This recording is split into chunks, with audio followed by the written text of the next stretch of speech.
ನಮಸ್ಕಾರ ಸ್ನೇಹಿತರೆ. ಕೆಂಪೇಗೌಡರ ಕನಸಿನ ಬೆಂಗಳೂರು ಇದೀಗ ಬದಲಾಗಿ ಹೋಗಿದೆ. ಎಲ್ಲೆಲ್ಲೂ ಹೈಟೆಕ್ ವಾಸನೆ ಮೂಗಿಗೆ ಬಡಿಯುತ್ತಿದೆ.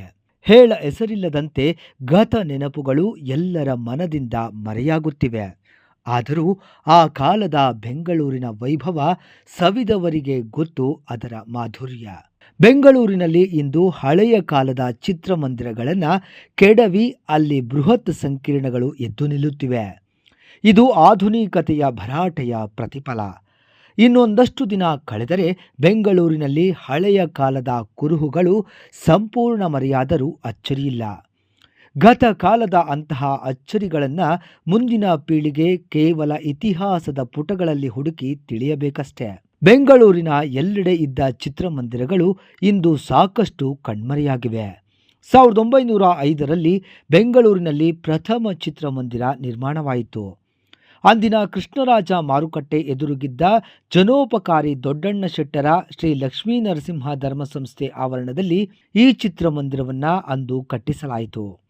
ದೊಡ್ಡಣ್ಣ ಹಾಲ್ ಎಂದೇ ಚಿರಪರಿಚಿತವಾದ ಶ್ರೀ ಲಕ್ಷ್ಮೀ ನರಸಿಂಹ ಧರ್ಮಸಂಸ್ಥೆ ಸಾಕಷ್ಟು ಜನೋಪಕಾರಿ ಕಾರ್ಯಕ್ರಮಗಳಿಗೆ ಅಂದು ಪ್ರಸಿದ್ಧಿಯಾಗಿತ್ತು. ಹಾಗಾಗಿ ಅದನ್ನು ದೊಡ್ಡಣ್ಣ ಹಾಲ್ ಎಂದೇ ಎಲ್ಲರೂ ಪ್ರೀತಿಯಿಂದ ಕರೆಯುತ್ತಿದ್ದರು. ಆದರೆ ಆಂಗ್ಲರ ಪ್ರಭಾವದಿಂದ ಈ ಧರ್ಮಸಂಸ್ಥೆ ಆವರಣದಲ್ಲಿ ನಿರ್ಮಾಣವಾದ ಈ ಚಿತ್ರಮಂದಿರ ಪ್ಯಾರಾಮೌಂಟ್ ಚಿತ್ರಮಂದಿರ ಎಂದೇ ಕರೆಯಲ್ಪಟ್ಟಿತು. ಆನಂತರ ಬೆಂಗಳೂರಿನ ಮತ್ತು ಕರ್ನಾಟಕದ ಎಲ್ಲೆಡೆ ಚಿತ್ರಮಂದಿರಗಳ ಶಕೆ ಆರಂಭವಾಯಿತು. ಪ್ಯಾರಾಮೌಂಟ್ ಚಿತ್ರಮಂದಿರದಲ್ಲಿ ತೆರೆಕಂಡ ಪ್ರಥಮ ವಾಕ್ಚಿತ್ರ ಸತಿ ಸುಲೋಚನಾ. ಇದು 1934ರಲ್ಲಿ ಬಿಡುಗಡೆಗೊಂಡು ಯಶಸ್ವಿ ಪ್ರದರ್ಶನ ಕಂಡಿತು. ಇದಕ್ಕೂ ಮುಂಚೆ ಈ ಚಿತ್ರಮಂದಿರದಲ್ಲಿ 1905ರಿಂದ 1934ರವರೆಗೆ ಸಾಕಷ್ಟು ಮೂಕಿ ಚಿತ್ರಗಳ ಪ್ರದರ್ಶನ ನಡೆಯುತ್ತಾ ಬಂದಿತ್ತು. ಈ ಪ್ರಥಮ ಚಿತ್ರಮಂದಿರದ ವಿಶೇಷವೆಂದರೆ ಅಂದು ದೂರ ದೂರದ ಹಳ್ಳಿಗಳಿಂದಲೂ ಎತ್ತಿನ ಗಾಡಿಗಳಲ್ಲಿ ಪ್ರೇಕ್ಷಕರು ಆಗಮಿಸಿ ಚಿತ್ರ ವೀಕ್ಷಿಸಿ ಹೋಗುತ್ತಿದ್ದರು. ಆ ದೃಶ್ಯಗಳನ್ನು ಒಮ್ಮೆ ಕಲ್ಪಿಸಿಕೊಂಡರೆ ಇಂದಿನ ಬೆಂಗಳೂರಿಗೂ ಅಂದಿನ ಬೆಂಗಳೂರಿಗೂ ಎಂತಹ ಅಜಗಜಾಂತರ ವ್ಯತ್ಯಾಸ ಎಂಬುದು ನಮ್ಮ ಅರಿವಿಗೆ ಮೂಡುತ್ತದೆ. ಇದೀಗ ಪ್ಯಾರಾಮೌಂಟ್ ಚಿತ್ರಮಂದಿರವಿದ್ದ ಸ್ಥಳದಲ್ಲಿ ಪ್ರದೀಪ್ ಮತ್ತು ಪರಿಮಳ ಎಂಬ ಹೆಸರಿನ ಅವಳಿ ಚಿತ್ರಮಂದಿರಗಳು ಎದ್ದು ನಿಂತಿವೆ. ಈ ನಡುವೆ 1934ರಲ್ಲೇ ಮತ್ತೊಂದು ಕನ್ನಡದ ವಾಕ್ಚಿತ್ರ ಬಿಡುಗಡೆಯಾಯಿತು. ಭಕ್ತ ಧ್ರುವ ಎಂಬ ಹೆಸರಿನ ಈ ಚಿತ್ರ ಬೆಂಗಳೂರಿನ ಕೆಂಪೇಗೌಡ ವೃತ್ತ ಸಮೀಪದಲ್ಲಿಯೇ ಇದ್ದ ಸೆಲೆಕ್ಟ್ ಚಿತ್ರಮಂದಿರದಲ್ಲಿ ಪ್ರದರ್ಶನ ಕಂಡಿತು. ಆ ನಂತರ ಸೆಲೆಕ್ಟ್ ಚಿತ್ರಮಂದಿರವನ್ನು ಕೆಡವಿ ಗೀತಾ ಚಿತ್ರಮಂದಿರ ಕಟ್ಟಲಾಯಿತು ಬಿಡಿ. ಆದರೆ ಒಂದೆರಡು ದಶಕಗಳ ಹಿಂದೆ ಈ ಚಿತ್ರಮಂದಿರವನ್ನು ಕೆಡವಲಾಯಿತು. ಇದೀಗ ಅದನ್ನು ಇತಿಹಾಸದ ಪುಟಗಳಲ್ಲಷ್ಟೇ ಕಾಣಬಹುದು. ಹೀಗೆ ಆರಂಭವಾದ ಚಿತ್ರಮಂದಿರಗಳ ಸ್ಥಾಪನೆಯ ಪರ್ವ ಸ್ವಾತಂತ್ರ್ಯ ಪೂರ್ವದಲ್ಲಿಯೇ ಸಾಕಷ್ಟು ಬಿರುಸು ಪಡೆಯಿತು. 1944-45ರ ಸುಮಾರಿನಲ್ಲಿ ಅನೇಕ ಚಿತ್ರಮಂದಿರಗಳು ಬೆಂಗಳೂರಿನಲ್ಲಿ ನಿರ್ಮಾಣಗೊಂಡವು. ಈಗ ಚಾಮರಾಜಪೇಟೆಯಲ್ಲಿ ಒಕ್ಕಲಿಗರ ಸಂಘ ಬೃಹದಾಕಾರವಾಗಿ ಎದ್ದು ನಿಂತಿದೆ. ಆ ದಿನಗಳಲ್ಲಿಯೂ ಅಲ್ಲಿ ಒಕ್ಕಲಿಗರ ಸಂಘವಿತ್ತು. ಆದರೆ ಇಷ್ಟು ಬೃಹತ್ ಗಾತ್ರದ ರೂಪ ಪಡೆದಿರಲಿಲ್ಲ. ಸಂಘದ ಆವರಣದಲ್ಲಿಯ ಖಾಲಿ ನಿವೇಶನದಲ್ಲಿ ಆಗ ಶಾರದಾ ಚಿತ್ರಮಂದಿರ ತಲೆ ಎತ್ತಿತ್ತು. ಈ ಚಿತ್ರಮಂದಿರವು ವಿಶೇಷತೆಯೊಂದನ್ನು ಹೊಂದಿದೆ. ಅದು ಬೆಂಗಳೂರಿನ ಬೆಳಗಿನ ಪ್ರದರ್ಶನ ಅಂದರೆ ಮಾರ್ನಿಂಗ್ ಶೋ ಪ್ರದರ್ಶನಗಳು ಆರಂಭವಾಗಿದ್ದೇ ಈ ಚಿತ್ರಮಂದಿರದಿಂದ. ವಾರದ ಶುಕ್ರವಾರ, ಶನಿವಾರ, ಭಾನುವಾರ, ಸರ್ಕಾರಿ ರಜಾ ದಿನಗಳು ಮತ್ತು ಅಮಾವಾಸ್ಯೆಗಳಂದು ಈ ಚಿತ್ರಮಂದಿರದಲ್ಲಿ ಬೆಳಗಿನ ಪ್ರದರ್ಶನಗಳು ಭರ್ತಿಯಾಗಿ ನಡೆಯುತ್ತಿದ್ದವು. ಇದು ಯಶಸ್ಸು ಕಾಣುತ್ತಿದ್ದಂತೆ ಆ ನಂತರದ ವರ್ಷಗಳಲ್ಲಿ ಮಧ್ಯಾಹ್ನದ ಪ್ರದರ್ಶನಗಳು ಪ್ರಾರಂಭವಾಗಿದ್ದು ಇದೀಗ ಇತಿಹಾಸ. ಶಾರದಾ ಚಿತ್ರಮಂದಿರದಲ್ಲಿ ಆರಂಭವಾದ ಬೆಳಗಿನ ಪ್ರದರ್ಶನಗಳ ಶಕೆ ಆ ನಂತರ ಅಲ್ಲಿಗೆ ಸಮೀಪದಲ್ಲಿಯೇ ಇದ್ದ ಪ್ಯಾರಾಮೌಂಟ್ ಚಿತ್ರಮಂದಿರಕ್ಕೂ ಹಬ್ಬಿತು. ಬೆಂಗಳೂರಿನ ಹೃದಯ ಭಾಗ ಕೆಂಪೇಗೌಡ ರಸ್ತೆ ಆ ಕಾಲಕ್ಕೆ ವಿಶ್ವಪ್ರಸಿದ್ಧಿ. ಬೆಂಗಳೂರಿಗೆ ಭೇಟಿ ನೀಡುವ ಪ್ರತಿಯೊಬ್ಬರೂ ಈ ರಸ್ತೆಗೆ ಭೇಟಿ ಕೊಡದೆ ಹೋಗುವುದು ಅಪರೂಪ. ಆ ರೀತಿ ಇದು ಎಲ್ಲರನ್ನ ತನ್ನತ್ತ ಸೆಳೆಯುತ್ತಿತ್ತು. ಕೆಂಪೇಗೌಡ ರಸ್ತೆಯಲ್ಲಿ ಸೆಲೆಕ್ಟ್ ಚಿತ್ರಮಂದಿರ ಸ್ಥಾಪಿತವಾದ ನಂತರ ಸಾಗರ್, ಹಿಮಾಲಯ ಅಲ್ಲದೆ ಈ ರಸ್ತೆಯ ಅಕ್ಕಪಕ್ಕದಲ್ಲೇ ಸಾಕಷ್ಟು ಚಿತ್ರಮಂದಿರಗಳು ತಲೆ ಎತ್ತಿದವು. ಮೂವಿಲ್ಯಾಂಡ್, ಶಿವಾನಂದ ಮುಂತಾದ ಚಿತ್ರಮಂದಿರಗಳು ನಿರ್ಮಾಣವಾದವು. ಹೆಚ್ಚು ಹೆಚ್ಚು ಚಿತ್ರಮಂದಿರಗಳ ನಿರ್ಮಾಣವಾಗುತ್ತಿದ್ದಂತೆ ಪ್ರೇಕ್ಷಕರ ಸಂಖ್ಯೆಯೂ ಅಧಿಕವಾಗುತ್ತಾ ಸಾಗಿತು.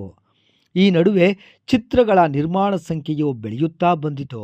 ಆಗೆಲ್ಲ ಯಾವುದೇ ಚಿತ್ರಮಂದಿರದಲ್ಲೂ ಟಿಕೆಟ್ಗಾಗಿ ಕ್ಯೂ ಸಿಸ್ಟಮ್ ಅಂದರೆ ಸಾಲಿನಲ್ಲಿ ನಿಂತು ಟಿಕೆಟ್ ಖರೀದಿಸುವ ಪದ್ಧತಿ ಇರಲಿಲ್ಲ. ಆದರೆ ಮೊದಲ ಬಾರಿಗೆ ಈ ಪದ್ಧತಿಯನ್ನು ಮೂವಿಲ್ಯಾಂಡ್ ಚಿತ್ರಮಂದಿರ ಅಳವಡಿಸಿತು.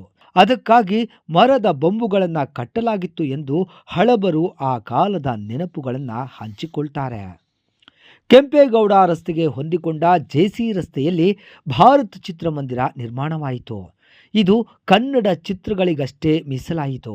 ಈ ಚಿತ್ರಮಂದಿರದಲ್ಲಿ ಹುಣಸೂರು ಕೃಷ್ಣಮೂರ್ತಿ ನಿರ್ದೇಶನದ ಮತ್ತು ಡಾಕ್ಟರ್ ರಾಜ್ಕುಮಾರ್ ಅಭಿನಯದ ಸತ್ಯ ಹರಿಶ್ಚಂದ್ರ ಮೊದಲ ಬಾರಿಗೆ ಶತದಿನೋತ್ಸವ ಆಚರಿಸಿತು. ಆ ನಂತರ ಶತದಿನೋತ್ಸವ ಪರ್ವ ಆರಂಭವಾಯಿತು. 1944ರಲ್ಲಿ ಕೆಂಪೇಗೌಡ ರಸ್ತೆಯಲ್ಲಿ ಸ್ಟೇಟ್ಸ್ ಚಿತ್ರಮಂದಿರ ನಿರ್ಮಾಣವಾಯಿತು. 1946ರಲ್ಲಿ ಈ ಚಿತ್ರಮಂದಿರದಲ್ಲಿ ಬಂಗಾರದ ಮನುಷ್ಯ ಚಿತ್ರ ಬಿಡುಗಡೆ ಕಂಡು 2 ವರ್ಷಗಳ ಯಶಸ್ವಿ ಪ್ರದರ್ಶನ ಪೂರೈಸಿತು. ರಾಜ್ ಅಭಿನಯದ ಈ ಚಿತ್ರ ಕನ್ನಡ ಚಿತ್ರರಂಗದ ಯಶಸ್ವಿ ಮೈಲುಗಲ್ಲಾಯಿತು. ಇದೀಗ ಸ್ಟೇಟ್ಸ್ ಚಿತ್ರಮಂದಿರ ಭೂಮಿಕಾ ಹೆಸರಿನಲ್ಲಿ ನವೀಕರಣಗೊಂಡಿದೆ. 1949ರಲ್ಲಿ ಮರದಲ್ಲಿ ನಿರ್ಮಾಣವಾದ ಜೈ ಹಿಂದ್ ಚಿತ್ರಮಂದಿರ 1967ರಲ್ಲಿ ಮೇನಕಾ ಎಂಬ ಹೆಸರಿನಲ್ಲಿ ನವೀಕರಣಗೊಂಡಿತು. 1957ರ ಜುಲೈನಲ್ಲಿ ಅಲಂಕಾರ್ ಚಿತ್ರಮಂದಿರ ನಿರ್ಮಾಣವಾಯಿತು. ಇದೀಗ ಅಲ್ಲಿ ಚಿತ್ರಮಂದಿರ ಕಣ್ಮರೆಯಾಗಿ ಅಲಂಕಾರ್ ಪರ್ಲ್ ಪ್ಲಾಜಾ ಕಂಗೊಳಿಸುತ್ತಿದೆ. 1965ರಲ್ಲಿ ತ್ರಿವೇಣಿ ಚಿತ್ರಮಂದಿರ ನಿರ್ಮಾಣವಾಯಿತು. ಅದರ ಪಕ್ಕದಲ್ಲೇ ಅಪರ್ಣಾ ಚಿತ್ರಮಂದಿರವು ಎದ್ದು ನಿಂತಿತು. ಇದೀಗ ಅದು ಅನುಪಮ ಹೆಸರಿನಲ್ಲಿ ಚಿತ್ರ ಪ್ರದರ್ಶನ ನೀಡುತ್ತಿದೆ. ಈ ನಡುವೆ ಬೆಂಗಳೂರಿನ ಚಿತ್ರಮಂದಿರಗಳ ಪೈಕಿ ಹೆಗ್ಗಳಿಕೆಯೊಂದಕ್ಕೆ ಸಾಕ್ಷಿಯಾಗುವಂತೆ ನಿರ್ಮಾಣವಾಗಿದ್ದು ಕಪಾಲಿ ಚಿತ್ರಮಂದಿರ. 1968ರ ಜನವರಿ 22ರಂದು ಈ ಚಿತ್ರಮಂದಿರದಲ್ಲಿ ಪ್ರಥಮ ಪ್ರದರ್ಶನ ಆರಂಭವಾಯಿತು. ಇದಕ್ಕೆ ವಿಶ್ವದ ಪ್ರಮುಖ 59 ಚಿತ್ರಮಂದಿರಗಳ ಪೈಕಿ 3ನೇ ಸ್ಥಾನ ಲಭಿಸಿತು. ಅತಿ ಹೆಚ್ಚು ಪ್ರೇಕ್ಷಕರು ಈ ಚಿತ್ರಮಂದಿರದಲ್ಲಿ ಚಿತ್ರ ವೀಕ್ಷಿಸುವ ವ್ಯವಸ್ಥೆ ಇತ್ತು. 1973ರಲ್ಲಿ ಕೆಂಪೇಗೌಡ ರಸ್ತೆಯಲ್ಲಿ ನರ್ತಕಿ ಹಾಗೂ ಸಂತೋಷ್ ಚಿತ್ರಮಂದಿರಗಳು ಪ್ರಾರಂಭವಾದವು. ಇದೇ ಸಂದರ್ಭದಲ್ಲಿ ಶಿವಾಜಿನಗರದಲ್ಲಿ ಸಂಗೀತ ಚಿತ್ರಮಂದಿರವು ಚಿತ್ರ ಪ್ರದರ್ಶನಕ್ಕೆ ಸಜ್ಜುಗೊಂಡಿತು. ವಿಶೇಷವೆಂದರೆ ಅಂದು ನರ್ತಕಿ ಚಿತ್ರಮಂದಿರ ನಿರ್ಮಾಣಕ್ಕೆ 25 ಲಕ್ಷ ಮತ್ತು ಸಂತೋಷ್ ಚಿತ್ರಮಂದಿರ ನಿರ್ಮಾಣಕ್ಕೆ ಕೇವಲ 30 ಲಕ್ಷ ರೂಪಾಯಿಗಳು ವೆಚ್ಚವಾಗಿತ್ತು. ಈ ನಡುವೆ ನರ್ತಕಿ ಆವರಣದಲ್ಲಿ ಸ್ವಪ್ನ ಮಿನಿ ಚಿತ್ರಮಂದಿರವನ್ನು ನಿರ್ಮಿಸಲಾಯಿತು. ಇದು ಬೆಂಗಳೂರಿನ ಪ್ರಥಮ ಮಿನಿ ಚಿತ್ರಮಂದಿರ. 1977ರಲ್ಲಿ ಕೆಂಪೇಗೌಡ ರಸ್ತೆಯ ಸಮೀಪದಲ್ಲೇ ಅಭಿನಯ ಚಿತ್ರಮಂದಿರ ನಿರ್ಮಾಣಗೊಂಡು ಚಿತ್ರ ಪ್ರದರ್ಶನಕ್ಕೆ ಸಜ್ಜಾಯಿತು. ದಕ್ಷಿಣ ಭಾರತದಲ್ಲೇ ಪ್ರಥಮ ಬಾರಿಗೆ ಚಲಿಸುವ ಮೆಟ್ಟಿಲುಗಳನ್ನು ಒಳಗೊಂಡ ಚಿತ್ರಮಂದಿರ ಎಂಬ ಹೆಗ್ಗಳಿಕೆಗೆ ಇದು ಪಾತ್ರವಾಯಿತು. ಕೆಂಪೇಗೌಡ ಬಸ್ ನಿಲ್ದಾಣದಲ್ಲಿ ಇಳಿದು ಪೂರ್ವಕ್ಕೆ ಕಣ್ಣು ಹಾಯಿಸಿದರೆ ಎದ್ದು ಕಾಣುತ್ತಿದ್ದುದೇ ಸಂಗಮ್ ಚಿತ್ರಮಂದಿರ. ಇದು ರಾಜ್ಯದ ಪ್ರಥಮ ಹವಾನಿಯಂತ್ರಿತ ಚಿತ್ರಮಂದಿರ. ಇಲ್ಲಿ ಸದಾಕಾಲವೂ ಬಾಲಿವುಡ್ ಚಿತ್ರಗಳದ್ದೇ ಸಾಮ್ರಾಜ್ಯ. ಬೇರೆ ಬೇರೆ ಊರುಗಳಿಂದ ಆಗಮಿಸಿದ ಜನರನ್ನ ಚಿತ್ರಮಂದಿರದ ಎದುರಿನ ಕಟೌಟ್ಗಳು ಆ ಕೂಡಲೇ ಚಿತ್ರಮಂದಿರದತ್ತ ಸೆಳೆಯುತ್ತಿದ್ದವು. ಅಂತಹ ಚಿತ್ರಗಳು ಅಲ್ಲಿ ಸದಾ ಪ್ರದರ್ಶನ ಕಾಣುತ್ತಿದ್ದವು. ಕೆಂಪೇಗೌಡ ರಸ್ತೆಯ ಜನತಾ ಬಜಾರ್ ತಿರುವಿನಿಂದ ಸ್ವಲ್ಪ ಮುಂದಕ್ಕೆ ಸಾಗಿದರೆ ಬಲಭಾಗದಲ್ಲಿ ತ್ರಿಭುವನ್ ಮತ್ತು ಕೈಲಾಸ್ ಚಿತ್ರಮಂದಿರಗಳು ಪ್ರೇಕ್ಷಕರನ್ನ ತಮ್ಮತ್ತ ಸೆಳೆಯುತ್ತಿದ್ದವು. ಹೀಗೆ ಸಾಲು ಸಾಲು ಚಿತ್ರಮಂದಿರಗಳು ಕೆಂಪೇಗೌಡ ರಸ್ತೆಗೆ ಕಳೆ ತರಲಾರಂಭಿಸಿದವು. ತೋರಣದಂತೆ ಕಂಗೊಳಿಸುತ್ತಿದ್ದ ಈ ಚಿತ್ರಮಂದಿರಗಳು ದೇಶ ವಿದೇಶಗಳ ಜನರನ್ನು ತಮ್ಮತ್ತ ಸೆಳೆಯುತ್ತಿದ್ದವು. ಮೈಸೂರು ಬ್ಯಾಂಕ್ ವೃತ್ತದಿಂದ ಸ್ವಲ್ಪ ದೂರ ಸಾಗಿದರೆ ಆರಂಭವಾಗುತ್ತಿದ್ದ ಈ ಚಿತ್ರಮಂದಿರಗಳ ಭರಾಟೆ ಇಂದು ಅಲ್ಲಿ ಕಾಣುತ್ತಿಲ್ಲ.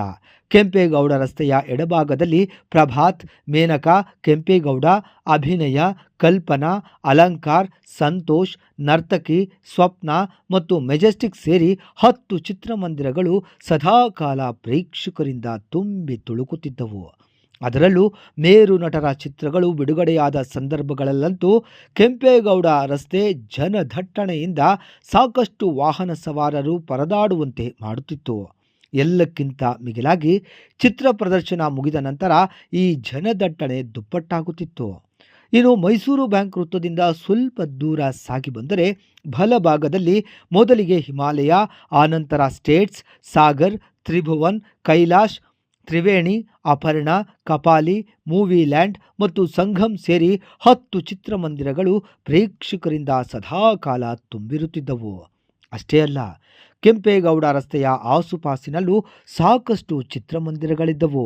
Super talkies, Vijayalakshmi, Pallavi, Nataraja, Kino, central, Sampige, Savitha, Geetanjali ಹೀಗೆ ಆ ಪಟ್ಟಿ ಬೆಳೆಯುತ್ತಾ ಹೋಗುತ್ತದೆ.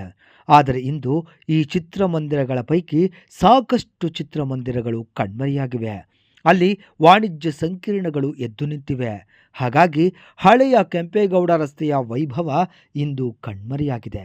ಈ ಹಿನ್ನೆಲೆಯಲ್ಲಿ ಹಿಂದಿನ ಆ ಜನದಟ್ಟಣೆಯು ಕಣ್ಮರೆಯಾಗುತ್ತಾ ಸಾಗಿದೆ. ಆಧುನಿಕತೆಯ ಭರಾಟೆಯಲ್ಲಿ ಹೈಟೆಕ್ ತಂತ್ರಜ್ಞಾನಕ್ಕೆ ಮೊರೆಹೋದ ಚಿತ್ರಮಂದಿರಗಳು ಇಂದು ಮಾಲ್ಗಳಾಗಿ ಮಾತ್ರ ಸೀಮಿತವಾಗಿವೆ. ಉಳಿದ ಚಿತ್ರಮಂದಿರಗಳಲ್ಲೂ ಸಾಕಷ್ಟು ಮೂಲಭೂತ ಕೊರತೆಗಳು ಪ್ರೇಕ್ಷಕರನ್ನು ಕಾಡುತ್ತಿವೆ. ಆ ಚಿತ್ರಮಂದಿರಗಳ ಮಾಲೀಕರುಗಳಿಗೂ ಅವುಗಳನ್ನು ಉಳಿಸಿಕೊಳ್ಳುವ ಇರಾದೆ ಕಂಡುಬರುತ್ತಿಲ್ಲ. ಪ್ರಸ್ತುತ ಪರಿಸ್ಥಿತಿಯಲ್ಲಿ ಹಿಂದಿನಂತೆ ಯಶಸ್ವಿ ಚಿತ್ರ ಪ್ರದರ್ಶನಗಳು ಈ ಚಿತ್ರಮಂದಿರಗಳಲ್ಲಿ ಕಾಣದ ಹಿನ್ನೆಲೆಯಲ್ಲಿ ಅವು ಬಾಗಿಲು ಹಾಕಿಕೊಳ್ಳುವ ದಿನಗಳು ದೂರವಿಲ್ಲ. ಒಟ್ಟಾರೆ ಒಂದು ಕಾಲದಲ್ಲಿ ಕೆಂಪೇಗೌಡ ರಸ್ತೆಯೆಂದರೆ ಅದು ಭೂಲೋಕದ ಸ್ವರ್ಗ ಎಂಬಂತೆ ಭಾಸವಾಗುತ್ತಿತ್ತು. ಆದರೆ ಈಗ ಆ ವೈಭೋಗ ಅಲ್ಲಿ ಕಣ್ಮರೆಯಾಗುತ್ತಾ ಸಾಗಿದೆ. ಡಾಕ್ಟರ್ ರಾಜ್ ಸಿನಿಮಾಗಳು ಈ ರಸ್ತೆಯ ಚಿತ್ರಮಂದಿರಗಳಲ್ಲಿ ಬಿಡುಗಡೆಯಾಗುವ ದಿನಕ್ಕಾಗಿ ಅಭಿಮಾನಿಗಳು ವಾರಗಟ್ಟಲೆ ಕಾದು ಕುಳಿತಿರುತ್ತಿದ್ದರು. ಬಿಡುಗಡೆಯ ದಿನವಂತೂ ಅವರ ಸಂಭ್ರಮ ಸಡಗರ ಹೇಳತೀರದಂತಿತ್ತು. ಮರುದಿನದ ಪತ್ರಿಕೆಗಳ ತುಂಬೆಲ್ಲ ಅದೇ ಮುಖಪುಟದ ಸುದ್ದಿಗಳಾಗಿ ಬಿಂಬಿತವಾಗುತ್ತಿತ್ತು. ಆದರೆ ಈಗ ಅಂತಹ ಸುದ್ದಿಗಳು ಮುಖಪುಟಗಳಲ್ಲಿ ಪ್ರಕಟವಾಗುವುದು ಅಪರೂಪವೇ ಸರಿ. ಕೆಂಪೇಗೌಡ ರಸ್ತೆಯ ಈ ವೈಭವ ಮತ್ತೆ ಮರುಕಳಿಸುವುದೇ? ಆ ದಿನಗಳನ್ನು ಕಣ್ಣಾರೆ ಕಂಡು ಅನುಭವಿಸಿದ್ದ ಮಂದಿ ಇದೀಗ ಕೇಳುತ್ತಿರುವ ಪ್ರಶ್ನೆ ಇದೊಂದೇ. ನಮಸ್ಕಾರ.